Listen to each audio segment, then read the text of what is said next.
예수님. 참여 예수님. 반갑습니다. 오래간만에 이렇게 교구 차례 기도회 보니까 아이고 자리가 없나? 목도 잠기고 얼굴이 좀 빨개졌죠? 꽉 차버리네. 갈수록 인원이 좀 늘어야 되는데 그렇죠? 오늘 추워서 많이들 안 오실 것 같아요. 오늘 주제는 하나님 중심의 삶이라는 주제를 가지고 함께 좀 묵상을 해볼까 합니다. 시작할 때 시작 기도로 우리 베데레사님의 기도문을 제가 읽겠습니다. 성부와 성자와 성령의 이름으로 아멘. 아무것도 너를 슬프게 하지 말며 아무것도 너를 혼란케 하지 말지. 모든 것은 다 지나가는 것, 다 지나가는 것. 오 하느님은 불변하시니 인내함이 다 이기느니라. 하느님을 소유한 사람은 모든 것을 소유한 것이니 하느님만으로 만족하도다. 강의 끝나면 이거. 진짜 오래간만에 있으니까 목소리도 떨리더라고. 제가 언제 왔었죠? 한 1년 된 것 같아요. 그렇죠? 얼굴 빨개져서 음주 강의가 아니니까 갑자기 신부님 안수를 받고 나니까 얼굴이 빨개졌어요. 자, 오늘 하나님 중심의 삶이라는 주제는 여러분은 이미 다 실천하고 계시는 삶일 수도 있어요.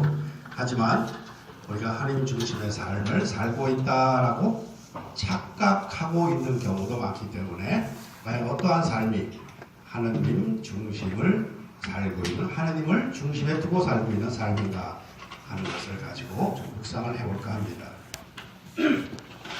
저는 소속 본당이 공항동 본당입니다.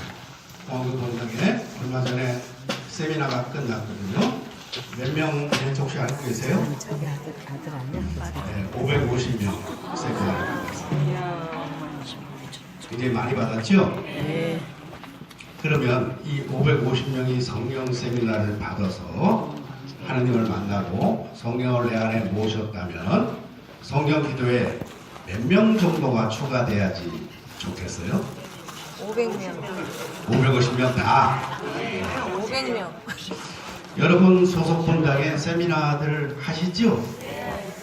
아마 평균적으로 한 200명 내외 세미나를 받을 겁니다. 그럼 세미나가 끝난 뒤에 각 본당에 있는 성령 기도에 몇 분 정도나 유입이 되던가요? 10명 오면 많이 온 거죠. 그렇죠? 네. 저희 공항동 본당도 550명이나 세미나를 받았지만 그 다음 2주 연속 지금 지났어요. 기도에 유입된 인원은 10명이 채 안 됩니다. 그러면 550명 받은 세미나가 다 헛것이었나? 그런가요? 기도회에 오진 않더라도 그 세미나에 참석하신 550명이 다 하나님을 만나고 성령 하나님을 내 안에 모시고 살고 있으리라고 믿습니다.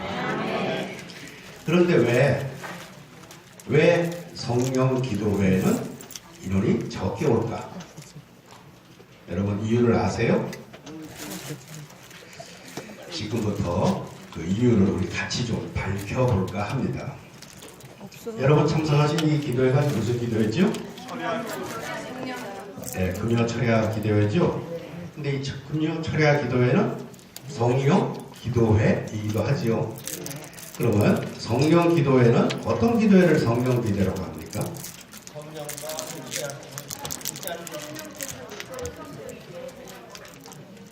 성령과 함께하는 기도회. 그러면 성령 기도회가 아닌 교회 소속의 다른 신심단체의 기도회는 성령이 함께하지 않는 기도회인가요? 아니죠. 네. 전문이 아니다. 그러면 우리 기도회는 우리가 성령이 전문이다. 아멘. 네. 아멘. 근데 정말 그럴까요? 그렇습니다.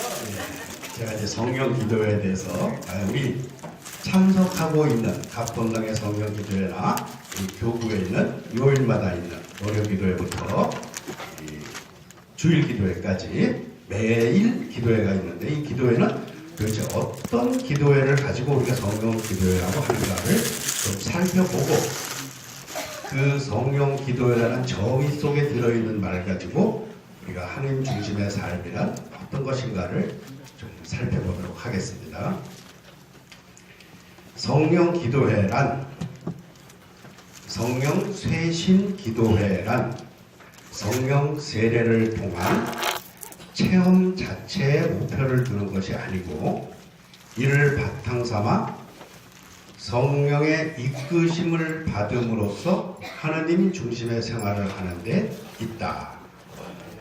특히 지속적인 기도와 성경 연구, 성령을 힘입은 봉사생활과 사랑의 친교 모임인 기도회로서 생활을 통하여 끊임없이 자신을 쇄신하고 주님 앞으로 나아가는 삶이 성령 쇄신 기도의 목적이다라고 가톨릭 백과사전에 나와 있습니다. 첫 구절이 성령 쇄신이란 성령 체험이 목표가 아니고, 그것이 목적이 아니고 성령 체험을 바탕으로라고 얘기했습니다. 성령 체험을 바탕으로 하나님 중심의 생활을 하는 데 있다. 그러면 이 하나님 중심의 생활은 어떻게 할 수 있는가? 그 다음 구절에 나오죠. 지속적인 기도와 성경 연구, 성령을 힘입은 봉사생활, 그리고 사랑의 친교 모임인 기도회를 통하여 끊임없이 자신을 쇄신하고 주님께로 나아가는 그런 삶이 우리 성령 기도의 목적이다라고 되어 있습니다. 여러분 그렇게 살고 계시죠? 아멘. 대답이 적어요. 자, 이 성령 기도의 목적을 가지고 나의 삶을 한번 좀 반출을 해볼까 합니다. 나는 과연 이 백과사전에 나와 있는 정의대로 끊임없이 나를 쇄신하고 주님 앞으로 나아가는 삶을 살고 있는가? 스스로를 한번 더 돌아보시기 바랍니다. 견우와 직녀가 만나는 얘기 제가 했던가요? 견우 직녀가 만나는 다리가 무슨 다리예요? 고작교. 하나님과 우리가 만나는 다리는 무슨 다리? 천국의 날. 천주교. 그렇죠? 네. 견우 직녀 만나는 다리는 모작교. 하나님과 우리가 만나는 다리는 천주교. 이 천주교, 즉 로마 가톨릭 교회에 여러분이 신앙 고백을 하고 하나님의 자녀로 살아간다는 것은 바로 하나님을 만나는 다리 위에 서 있다는 얘기예요. 영동대교도 아니고, 그렇죠? 신사동에 있는 그 제3한강교도 아니고, 하나님을 향해서 만나러 가는 다리 위에 있는 우리들이 과연 그 다리를 똑바로 건너갈 수 있을까 하는 것이 이제 갈림길입니다. 이 다리 위에는 많은 비바람도 몰아치고, 때로는 강물이나 바닷물이 다리 위에 넘치기도 하고, 또 지진이 나서 다리가 흔들리기도 합니다. 간혹 그 다리 위에서 떨어지거나 안개 때문에 다리를 제대로 못 건너 방향을 잃어버리는 사람들이 나올 수가 있습니다. 우리가 하나님 중심의 삶이라고 하는 것은 말은 굉장히 간단해요. 하나님 중심의 삶. 그런데 우리가 이제 머릿속으로 상상을 좀 해볼까요? 하나님 저 멀리 계시고 그 하나님을 중심으로 해서 우리가 하나님을 향해 다 달려간다라고 상상을 하면 그게 하나님 중심의 삶일까요? 아닐까요? 하나님을 중심으로 두고 우리가 하나님을 향해서 다 달려간다고 하면 내 주위에 있는 사람들은 경쟁자입니다. 경쟁자.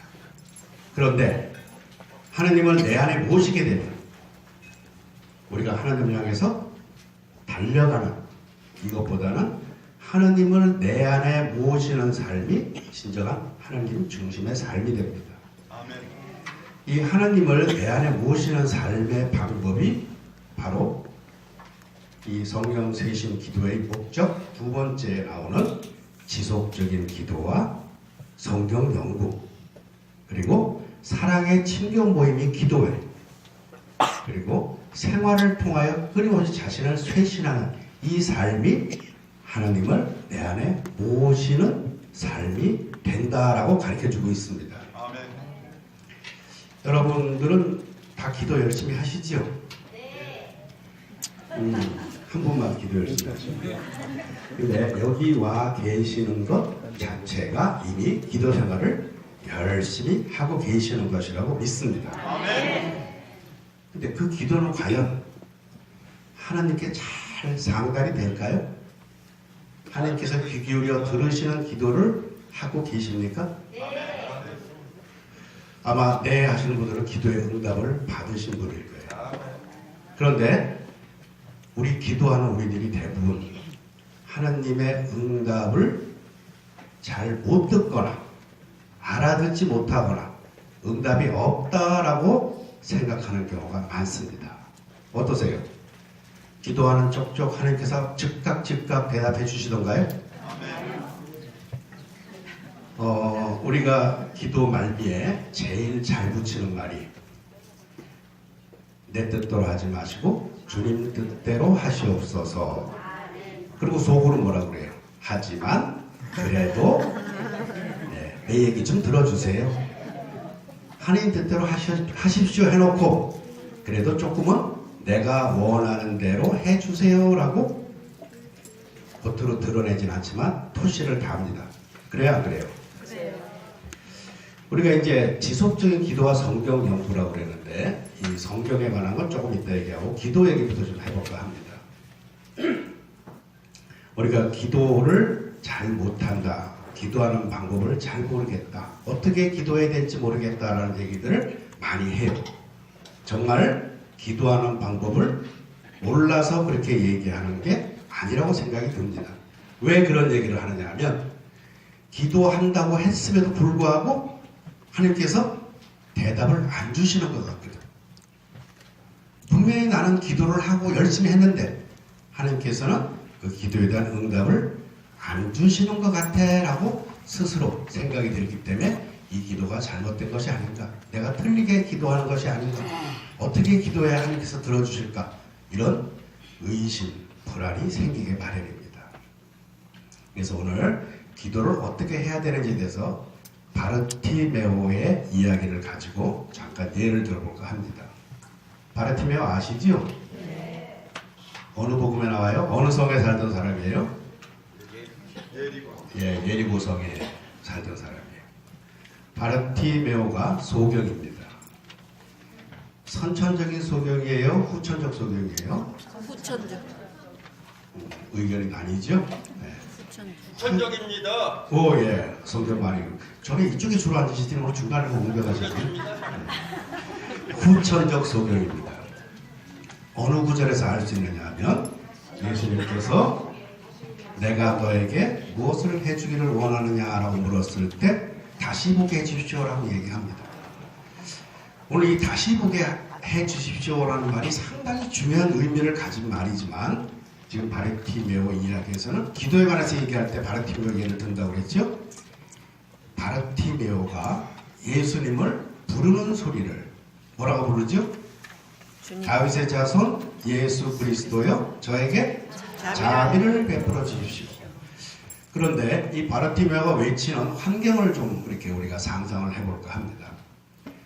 예수님께서 예리고성을 나가시면서 예루살렘으로 가시는 길이에요. 그런데 이 바르티메오가 예수님에 관한 소문을 듣습니다. 손만 대면 다 고치시더라. 말씀만으로 다 고치시더라. 그러니까 자기가 오랫동안 시력을 잃고 구걸하면서 살았기 때문에 예수님을 만나서 눈을 뜨고 싶은 의욕이 강했어요. 멀리서 예수님 모시는 소리를 듣습니다. 눈이 안 보이니까. 어떤 소리가 들렸을까요? 그렇죠. 예수님 주변에는 이미 바르티메오 같은 사람들이 수도 없이 예수님을 애워싸고 있었어요. 저마다 병 고치려, 사탄 쫓아내려, 무언가의 갈망, 기독거리를 가지고 예수님을 에워싸고 예수님 옷깃이라도 스치기 위해서 노력하고 있었어요. 100명, 200명이 모여서 웅성거리기만 하더라도 내 목소리가 잘 안 들릴 텐데 몇천 명이 예수님을 에워싸고 예리고 성읍의 골목길을 꽉 채워 내려올 때 이 바르티메오가 부르짖는 소리가 예수님 귀에 잘 들렸을까요? 안 들렸을까요? 그렇죠. 잘 안 들려야 정상이죠.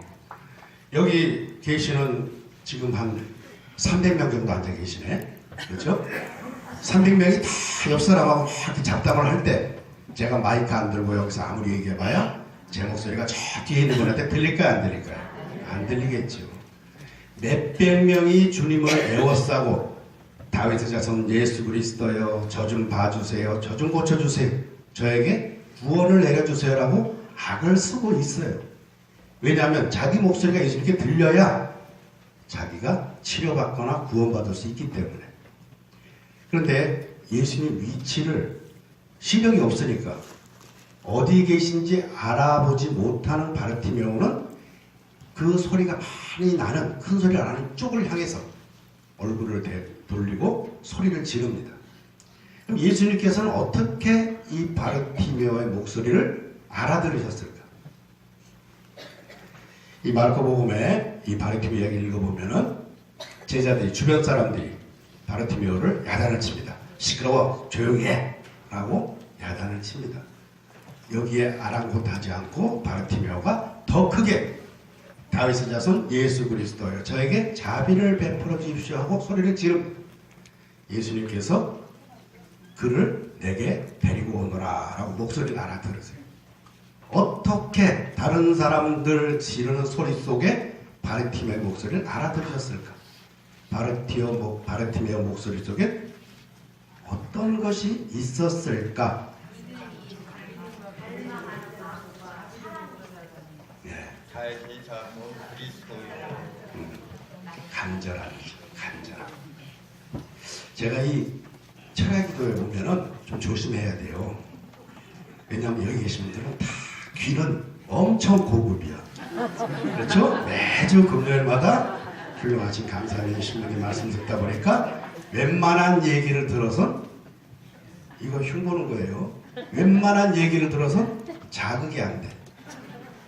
마음속에 뭔가 확 찌르고 나를 돌아보게 만드는 자극을 못 느껴요.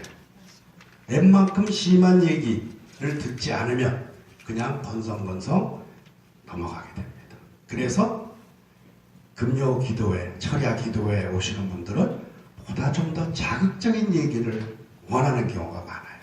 그런데 주님께서는 자극적인 이야기를 하세요. 비유로 말씀하시고.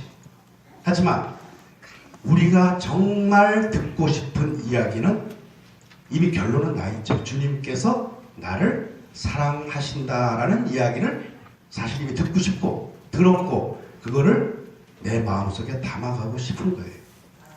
그런데 이미 이제 귀들은 고급이 됐기 때문에 이런 얘기를 하면 그냥 이렇게 스치고 지나가게 돼요. 이 간절함이라는 것이 여러분에게 부족해요. 철야 밤을 새서 기도하고 주님 아버지 하고 외치긴 하지만 그 외침 속에 바르티메오와 같은 아주 간절함이 부족합니다. 이 간절함만이 우리가 주님과 대화할 수 있는 기도의 통로예요. 이 바르티메오는 그런 간절함을 주님을 부르는 목소리에 담을 수 있었기 때문에 예수님께서 그를 불러오너라 하고 그의 목소리를 알아들으십니다. 그러면 이제 이 바르티메오 얘기가 기왕했으니까 그 뒤에 얘기도 해봅시다. 내가 너에게 무엇을 해주기를 원하느냐라고 물어볼 때 바르티메오가 다시 보게 해주십시오 라고 얘기했어요. 이 다시 본다는 얘기는 우리 신앙인에게는 아주 큰 화두입니다. 우리에게 던져주시는 예수님께서 우리에게 주시는 메시지예요. 세속적으로 보는 눈, 세속을 향한 눈, 내 고집, 이익을 위해서만 뜨여있는 눈이 예수님을 향해서, 예수님을 통해서, 예수님의 시선으로 바라볼 수 있도록 해 주십시오라는 바르티메오의 고백입니다. 단순히 육체적으로 이런 시력을 되찾게 해 주십시오라는 얘기가 아니고 내 영의 눈을 뜨게 해 주십시오. 내가 하나님을 바로 볼 수 있게, 알아볼 수 있게 내 눈을 띄워 주십시오 하고 주님께 청하는 거예요. 이 증거가 어디에 있느냐? 뭘 보고 그럼 바르티메오가 영의 눈을 뜨게 해달라고 이야기한 것이라고 우리가 봐야 되는가? 그 바르티메오의 복음의 마지막 구절에 보면 바르티메오가 눈을 뜬 다음에 어떻게 행동했죠? 예수님 따라가겠습니다. 이거 귀는 보고 계시니까 다 알고 계시잖아요. 예수님을 따라 길을 나섰다라고 되어 있어요. 자, 우리가 세속적으로 상식적으로 생각해 봅시다. 몇십 년 또는 몇 년, 몇십 년 동안 시력을 잃고 구걸하면서 살던 사람이 시력을 되찾았어. 그럼 뭘 제일 먼저 하고 싶을까요? 내가 자랑하고 싶지. 그렇죠. 네. 자랑하고 싶은 것도 있을 거고 또 하나. 가족들을 보고 싶지. 예, 내가 시력 잃고 병을 얻었으니까 죄인이라고 집에서 내침을 받았어. 또는 스스로 나왔거나 집 나올 때 아직 마누라 젊었는데 나 시력 잃은 너네 언놈하고 새로 결혼하지 않았나 또는 이 우스갯소리를 한 얘기예요. 그때 두고 나온 우리 부모님 아직도 살아 계신가? 아이들은 얼마큼 컸던가? 궁금하죠? 시력을 되찾으면 자랑도 하고 싶고 가족들도 궁금하고 해서 집에부터 먼저 가는 게 당연한 인간의 심정이에요. 인지상정이라고 그러죠. 근데 이 바르티메오는 어떻게 했어요? 예수님을 따라 길을 나섰다. 이거는 바르티메오가 다시 보게 되고 나서 뭘 알았다? 예, 주님이 누구신지를 알았다라는 거예요. 진리를 보았다라는 것이죠. 이 바르티메오의 기도, 다윗의 자손 예수 그리스도여 저에게 자비를 베풀어 주십시오라는 말 속에 담긴 그 간절함이 얼마만큼 간절했는지를 여러분은 느끼셔야 돼요. 복음서에는 딱 2번 나와요. 바르티메오가 2번 얘기해요. 하지만 얼마나 목에서 피가 날 정도로 외쳤을까?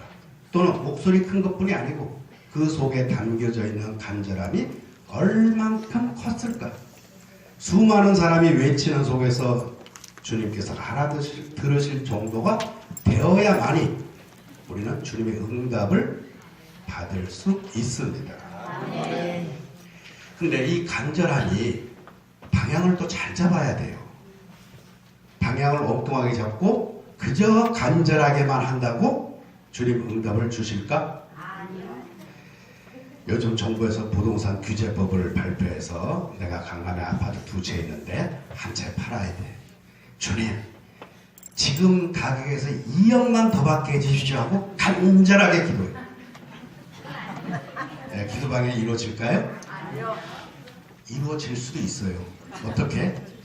2억 더 받아서 그 아파트 판 원래 가격까지 다 헌금하겠습니다. 주님께 봉헌하겠습니다. 그러면 이루어질 수도 있겠죠. 정말이라면. 제가 아는 신부님 한 분이 지금은 이제 거의 은퇴하신 나이가 됐어요. 얼마 전까지 해화동 본당 주임을 하셨고 이제 신학교에서 철학 강의를 하셨어. 대강 누군지 아시죠? 제가 교리신학으로 수업을 받을 때 그 신부님이 1년 동안 그 신학교에서 교수 신부로 계시면서 1년 동안 로또를 사셨답니다. 로또를 5,000원어치 자동으로 사갖고 매주 제대 위에 탁 올려놓고 간절히 기도했다. 이거 1등 맞춰주면 내가 독거노인, 불우이웃 이런 시설에 다 복원하고 열심히 주님 사업을 하겠습니다. 사제로서 신부님께 한 예수님께 맹세합니다. 그리고 1년 동안 열심히 샀대요. 본전도 안 되더랍니다. 5,000원짜리 한 장도 안 되고 1년 만에 기도 중에 응답을 받았답니다. 예수님께서 뭐라고 그러셨을까? 네 일이나 잘해라. 그럴 줄 알았어. 우리가 주님께 받은 목이 있어요. 소명. 주님께서 우리에게 주시는 각자의 몫이 있습니다. 맞아. 그 몫을 벗어나는 무언가를 우리가 주님께 원하고 요구할 때는 주님께서는 그건 내 몫이 아니다라고 얘기하십니다. 이 하나님 중심의 삶을 얘기하면서 기도에 관해서 얘기를 했어요. 기도는 어떻게 기도할 것인가? 간절하게, 정말 간절하게, 또 방향도 잘 잡아서 주님께서 내게 무엇을 원하시는가를 묵상하고 그것에 대한 응답을 먼저 하는 것이 기도의 시작입니다.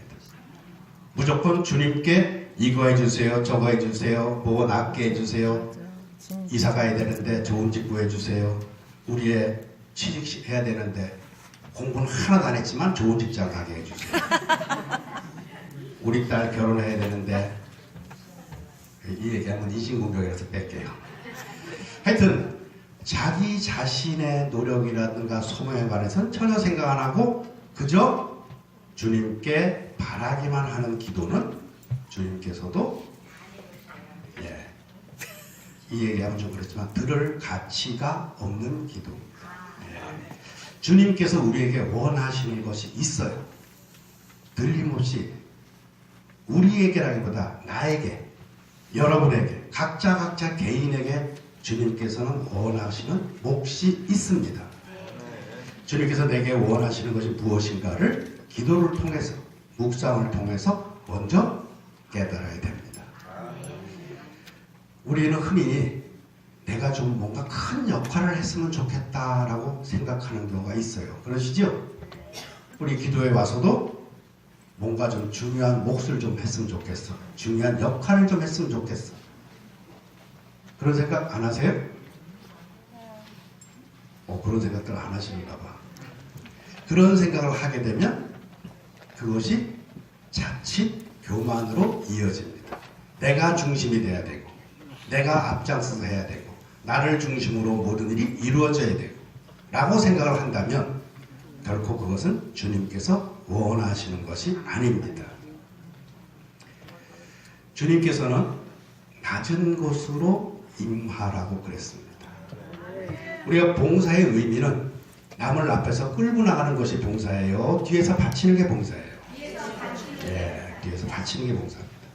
제가 앞에서 이렇게 양복 입고, 오늘은 넥타이 안 맸지만 마이크 잡고 말씀을 전하고 있지만 사실 더 중요한 봉사, 더 훌륭한 봉사는 악기 치는 우리 율동, 딸이 찬미부 또는 율동부, 여러분이 다 집에 간 다음에 화장실 청소하고 뒤치다가려는 그분들이 참 봉사입니다. 여러분이 미사를 하기 위해서 와서 그냥 앉아있고 봉헌하고 말씀 듣고 가면 되지요? 미사가 이루어지기 위해서 뒤에서 고생하시는 분들이 얼마나 있는지 아세요?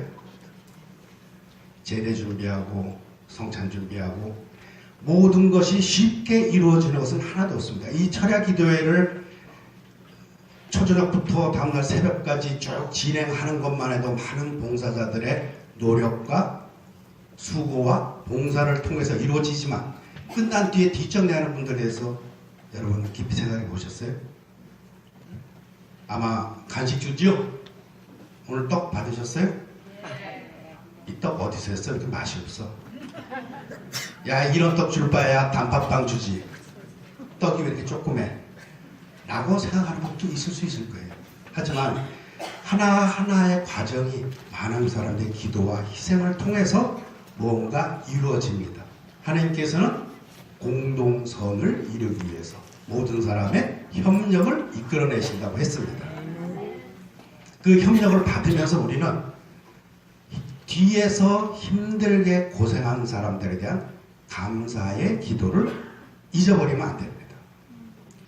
오늘 기도회가 끝나고 다들 집에 가시겠지만 누군가는 또 남아서 뒷정리를 해야 되지. 그렇죠? 청소도 해야 되고 정리정돈도 해야 되고, 이런 수고하는 봉사자들에 대한 기도, 그분들을 위한 기도를 우리가 잊으면 안 됩니다. 자, 기도에 관한 얘기보다 이제 그 다음에는 성경 연구라고 했어요. 하나님 중심의 삶을 살기 위해서 필요한 것이 지속적인 기도와 성경 연구, 그 다음에 생활을 통하여 끊임없이 자신을 쇄신하는 그 사랑의 친교 모임인 기도회를 통해서 생활을 통하여 끊임없이 자신을 쇄신하는 것이 우리 성경기도의 목적이라고 했습니다. 이 성경 연구라는 것은 앞에 얘기한 기도보다도 사실은 더 중요합니다.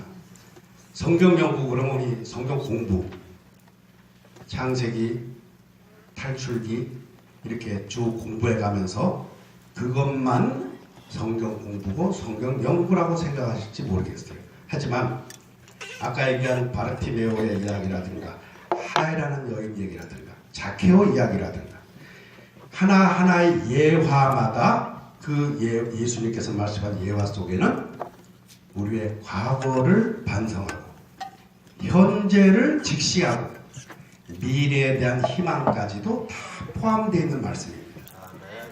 전체 구약 신약을 뭐 이렇게 공부하고 연구할 것이 아니고 어느 한 복음을 들어서 읽더라도 그 복음 속에는 우리의 살아온 날에 대한 통회와 반성과 회개를 요구하는 내용이 들어가 있고 동시에 현재 우리의 상태에 대한 꾸짖음도 들어가 있고 그럼에도 불구하고 미래에는 내가 너희와 함께 하리라 라는 희망의 메시지를 담고 계세요.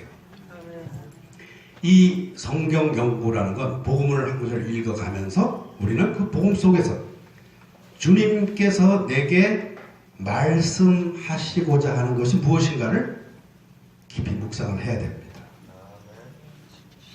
우리 부자 청년의 이야기 하나 예로 들어볼까 합니다.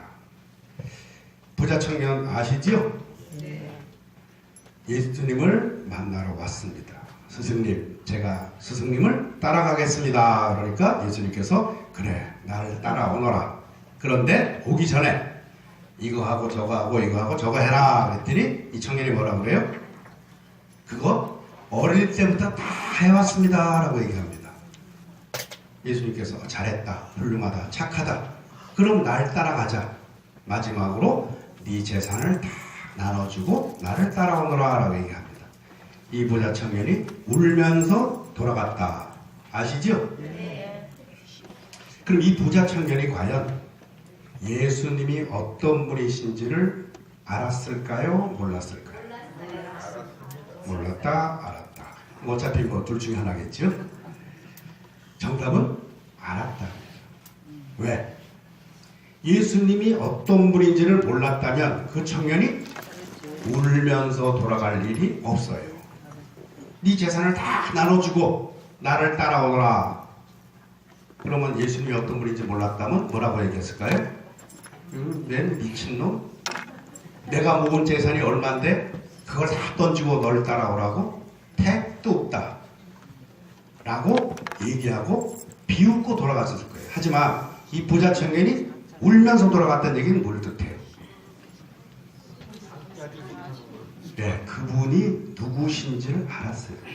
예수님을 따라가면 영원한 생명, 구원이 있을 것이라는 것을 알았지만 자기 재산을 포기 못한 겁니다. 근데 우리가 이제 재산 그러면 돈만 생각을 해요. 이 부자 청년이 재산이 많다, 그러니까 돈이 많다라고 생각을 하는데 예수님 시대의 재산이라고 할 때는 어떤 것이 포함돼요? 가족도 재산에 들어가지요. 여기 대부분이 자매님들인데 예수님 시대 여자들은 재산이었어요? 아니었어요? 재산이었어요. 재산. 네, 재산. 즉 사람 몇 명 부를 때 여자들은 그 사람에 포함이 안 됐어. 네, 그냥 가축 몇 마리하고 교환할 수 있는. 이 부자 청년의 재산이라고 하는 것은 자기가 데리고 있는 종, 가족, 뭐 이런 모든 것이 포함된 거였어요. 자, 여러분에게 만약에 예수님께서 지금 물어보십니다. 너 다 버리고 나를 따라오너라. 그러면 어떻게 대답하시겠어요? 하고 있습니다. 다 버리셨어요 벌써? 예, 그렇습니다. 아마 형제님 혹시 집에 자매님 계세요? 없으니까 편하게 가자. 아, 그거 알겠습니다. 그럴 거예요.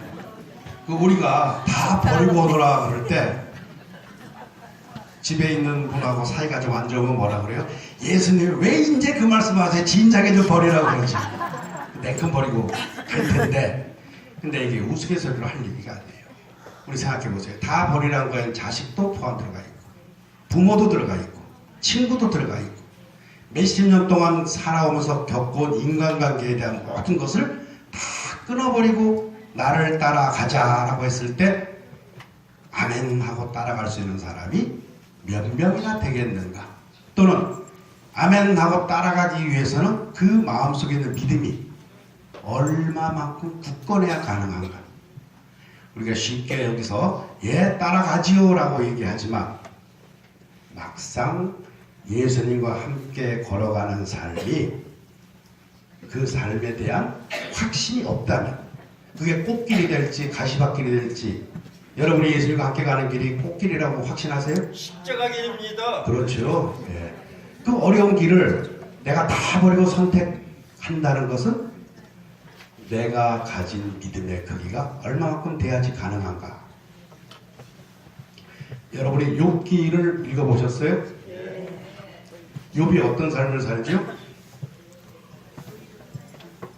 예수님께서 하나님께서 다 종도 죽이고 그죠? 가축도 죽이고 재산 다 뺐잖아요. 불평 불만 하나도 안 하죠? 마지막에 욥이 어떻게 돼요? 몇 배로 받아요? 2배로 받지요 다. 근데 하나님께서 안 뺏은 게 하나 있어요. 뭐 안 뺏었을까? 목숨이야뭐 당연히 안 뺏은 거고. 욥이 가지고 있는 것 중에 하나 안 뺏은 거 있어요. 예, 마누라 안 뺏었어요. 왜 안 뺏었을까?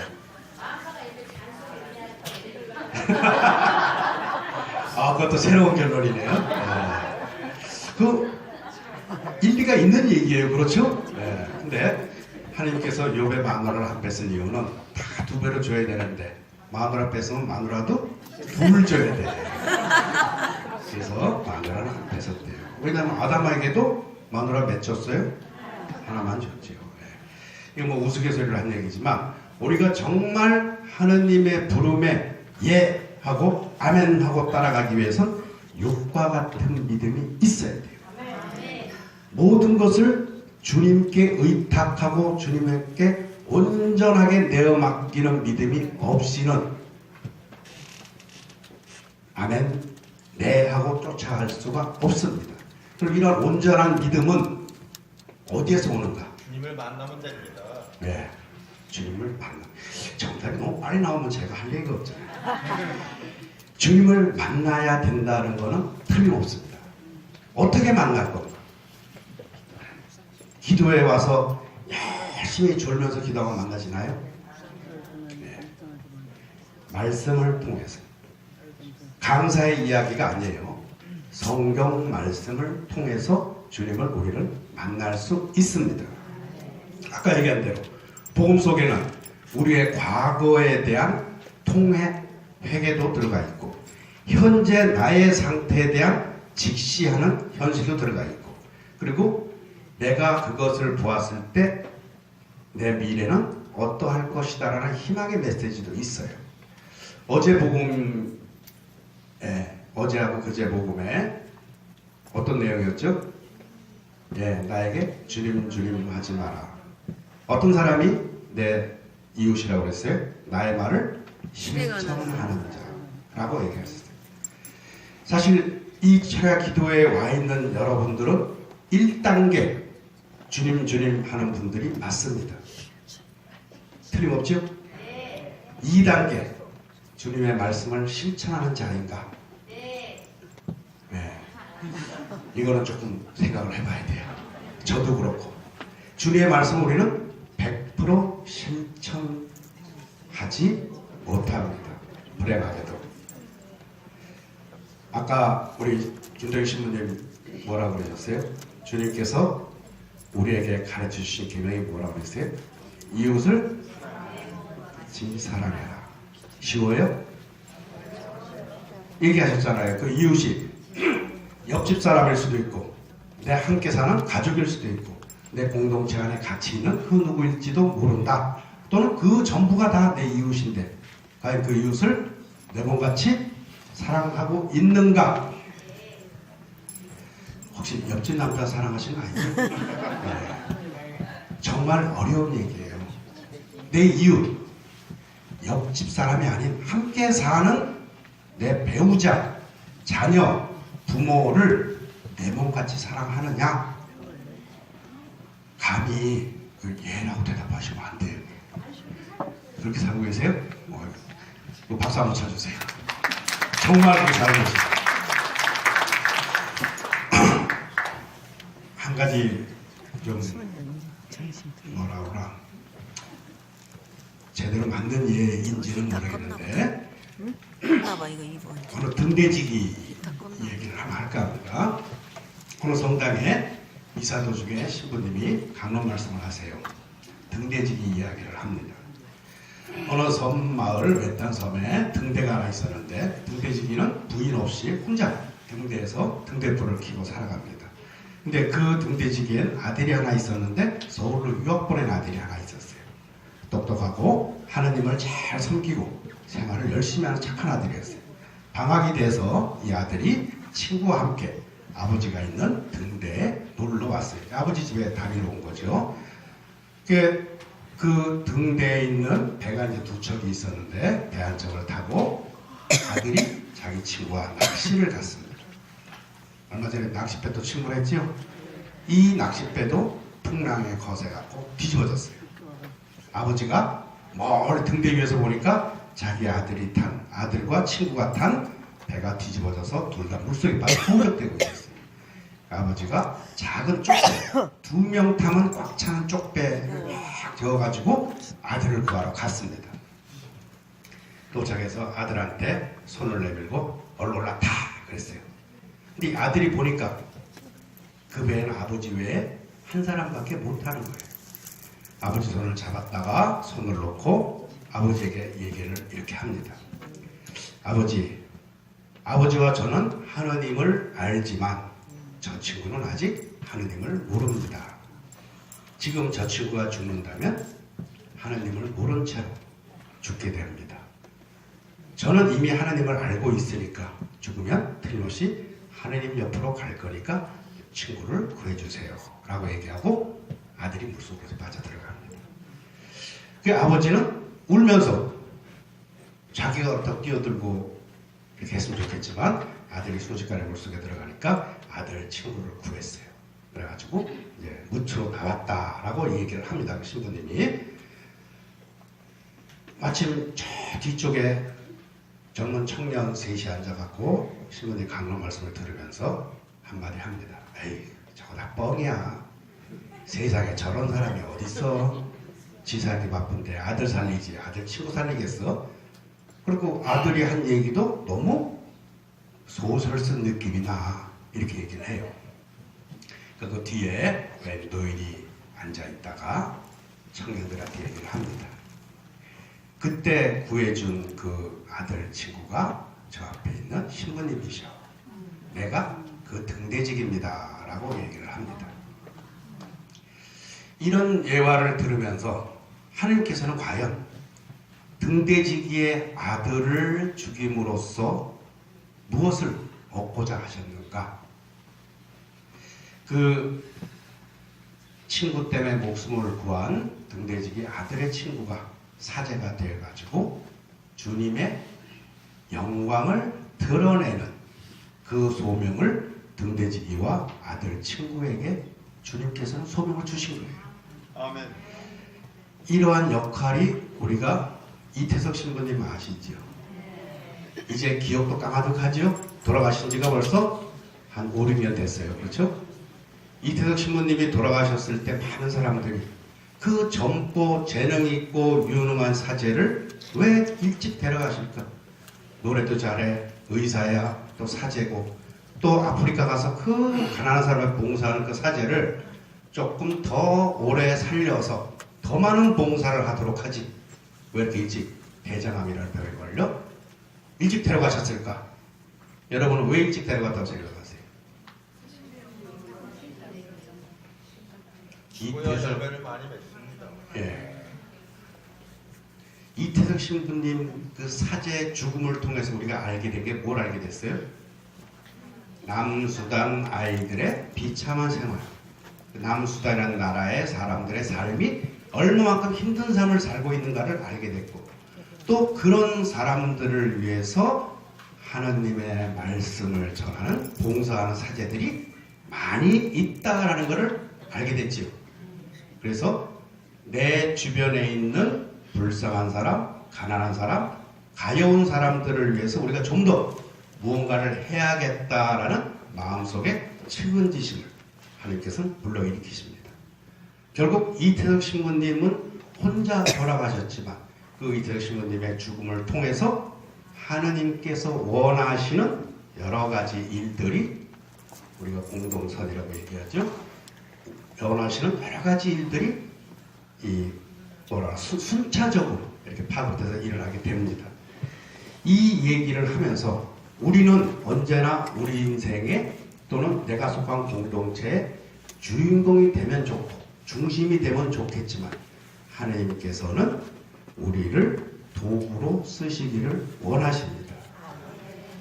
하나님의 영광을 드러내는 하나님 사업에 작은 도구 하나로 쓰일 수 있다면 그것만 해도 우리에게는 크나큰 영광입니다. 왜?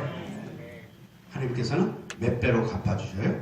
1000배, 10,000배로 갚아주실 것이 틀림없기 때문입니다. 자, 우리가 이제 하나님 중심의 삶이라는 것에서 기도와 성경 연구에 관한 이야기를 했어요. 이제 마지막 그 생활을 통한 자기 쇄신을 이야기하면서 친교의 기도에 관한 이야기를 하고 마무리할까 합니다. 나는 주님을 알기 전과 알고 난 이후 얼마만큼 달라졌다.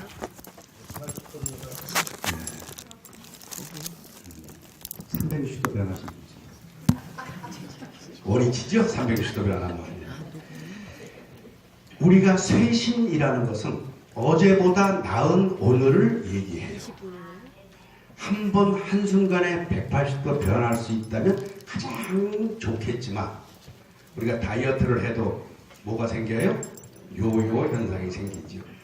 180도 변한다, 한 번에 변한다는 것은 어느 누구에게나 거의 불가능한 일입니다. 자기가 살아온 삶의 터전, 삶의 방식, 행동 양식이 쭉 이어져 온 것이 있기 때문에 나의 삶을 어느 순간 단절하고 새로운 삶으로 전환한다는 것은 어느 누구에나 거의 불가능한 부분이에요. 다만 주님께서 원하신다면 나의 삶을 매일매일 조금씩 쇄신시켜 나가야 됩니다. 이 쇄신을 위해서 함께 기도하고 함께 찬양하고 함께 모여서 우리가 기도하는 것이 무슨 기도예요? 성령 쇄신 기도입니다. 나만의 쇄신을 위해서 기도하는 것이 아니고 나의 쇄신과 또 누구? 함께하는 공동체, 우리 쇄신 기도회에 참석하시는 기도 회원들의 모두 함께하는 쇄신을 위해서 함께 기도해야 합니다. 이 기도회에 참석하셔서 나 혼자 잘 돼야 돼 라고 생각하는 건 없겠죠? 네. 우리는 교회 공동체 안에 속한 공동체의 한 일원입니다. 주님께서 분명히 2명이 모여서 기도해도 함께 있겠다라고 말씀하셨어요. 근데 여기 몇 명이에요? 좀 더 늘어서 한 500명 됐네요. 이렇게 많은 인원이 모여서 기도하는데 그 중에는 물론 자기 자신의 아주 급한 사정을 기도하는 것도 있겠지만, 이 사람들이 모두 모여서 함께 각자의 쇄신을 위해서 기도하고 옆에 있는 사람의 쇄신을 위해서 기도한다면 결국 무엇이 쇄신되는 거예요? 이 공동체가 쇄신되는 것이죠. 특히나 이 기도회는 사랑의 친교 모임입니다. 사랑의 친교. 같은 목표를 가지고 있는 사람들이 모여 있어요. 우리가 어떤 목표를 가지고 있어요? 그 한 가지 같은 목표가 뭐지요? 예, 우리 각자가 조금씩이라도 매일 쇄신되어서 주님께서 원하시는 삶의 방향으로 조금씩이라도 함께 나아가고자 하는 그 목표, 한 가지 목표를 가지고 있어요. 이런 사람들이 모여서 함께하는 사랑의 친교 모임이에요. 이런 공동체에서 옆 사람 미워하면 돼야 안 돼요. 가장 많이 듣는 말이 저러고도 기도에 나온다고 얘기해? 저 인간은 기도에 왜 나오는 거야 도대체? 라고 얘기합니다. 사실 그 얘기하는 분이 그 생각을 하는 그 사람이 가장 방해꾼이에요. 한 가지만 더 말씀드리고 끝낼까 합니다. 주님께서는 결코 능력이 있는 사람을 원하지 않으십니다. 주님께서 데려다 쓰신 주님의 제자들이나 구약시대의 예언자들 중에 능력 있는 자가 누가 있었어요? 베드로 사도가 능력이 풍부한 사람이었어요? 아닙니다. 주님께서는 결코 능력을 보지 않으십니다. 지금 능력이 모자르고 처지고 하더라도 그 판단은 인간적인 판단일 뿐입니다. 주님께서 원하시는 것은 그 마음 속에 주님께로 향한 원의가 있는가 없는가만 보시고 능력은 데려다 쓰시면 주님께서 누구를 통하여 부어주세요? 성령 하나님을 통해서 능력을 부어주십니다. 이 공동체 함께 봉사하신 여러분께서는 쟨 참 일 못해 라는 말을 절대 하지 마세요. 일을 못할 수는 있어요. 왜? 익숙치 않은 일이고 해보지 않은 일이고 경험이 없으면. 하지만 함께 하면서 사랑의 친교모임의 기도에 대해서 함께 가르쳐주고 이끌어주고 뒤에서 밀어주다 보면 그 능력은 누가 주세요? 성령 하나님께서 능력을 부어주시리라 믿습니다. 그래서 우리가 하나님 중심의 삶을 살기 위해서는 하나님께서 원하시는 것처럼 시기질투, 아까 우리 율동할 때 했나요? 시기질투 버리고 한마음으로 주님께 가고자 하는 방향만 잘 설정해서 그 길을 손잡고 함께 가도록 서로가 격려하면서 서로 쇄신해가면서 기도해서 우리 안에 하나님을 모시고 살아가는, 하나님을 향해서 가는 것이 아니라 내 안에 주님을 모시고 함께 가는 삶이 되기를 함께 기도하겠습니다. 감사합니다. 영광이 성부와 성자와 성령께 처음과 같이 이제와 항상 영원히 아멘. 네, 우리에게 생명의 귀한 말씀을 전해주신 우리 강사님께 감사의 박수 드리겠습니다. 하나님께서 감사 박수